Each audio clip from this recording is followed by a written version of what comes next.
administration is welding the doors in Trump's wall open so they can just waltz right through.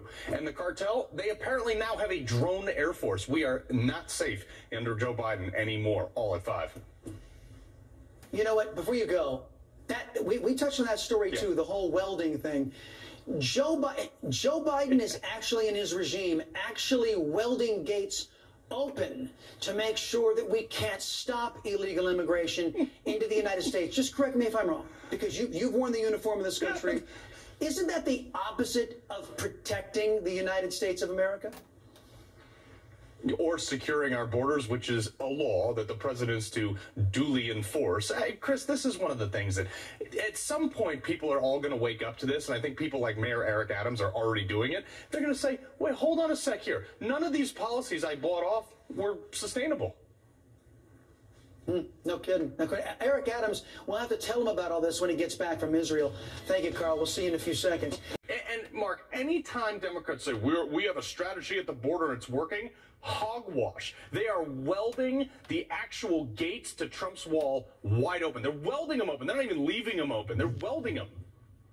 Yeah, look, Carl, I don't get this. Those floodgates are there for a very specific reason, i.e. there are flash floods that go in that region. They're supposed to open up temporary and then close. Hey, it was a win-win. It was a really effective use of the wall, but still protecting lands at the time. And now I'm hearing the same thing. They're welding them open. And this is in an area right now in Arizona that is now become the epicenter of the crisis right now. This makes no sense from a ability to protect our nation. It does make sense from this administration continue to open border policies. Yeah, well, I don't know what they're getting out of it, but they're certainly hurting Americans. Mark Morgan, in 2 weeks we've discussed how Mexican cartels are becoming even more lethal and brazen, which has only intensified the concerns stemming from our wide open southern borders, literally. But a recent report illustrates how those concerns may soon reach an entirely new level. One of the more notorious cartels, it's created its own, basically an air force with a drone unit and operators who have the ability to weaponize these commercial drones and turn them into flying bombs. This drones can be purchased with just a few simple mouse clicks on Amazon or eBay. Joining me now to discuss potential repercussions of this, Mark Morgan, former acting CBP commissioner and visiting fellow at the Heritage Foundation. Mark, we've talked about this. It's been bad. There's a lot of migrants. They're coming in, some committing crime, draining a ton of resources. Now they have flying bombs. Yeah, look, Carl, this is nothing new. They've been using drone technology for several years. But, Carl, you know this well from your military background. Any organization that has the ability to quickly change their TTPs, their techniques, tactics, and procedures, really shows a high level of sophistication. And that's what we've got here. Not only just a few years ago, they were using ultralights, and then they shifted to drones. And now they've even evolved the use of that operational technique even more now to create these specialized units. But they've been using drones to bring drugs in the United States. They've been using drugs to go after their competitors as well. And now they're getting more sophisticated. But Carl, this is just like fentanyl.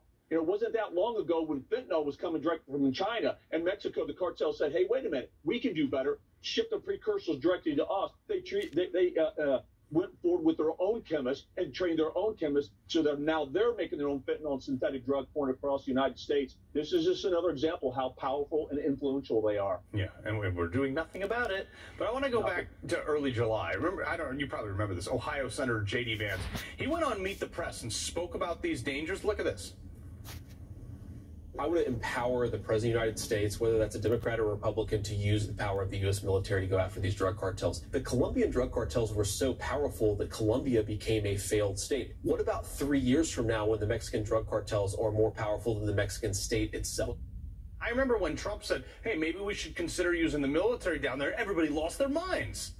Yeah, well, President Trump was right then, and Representative Vance is right now.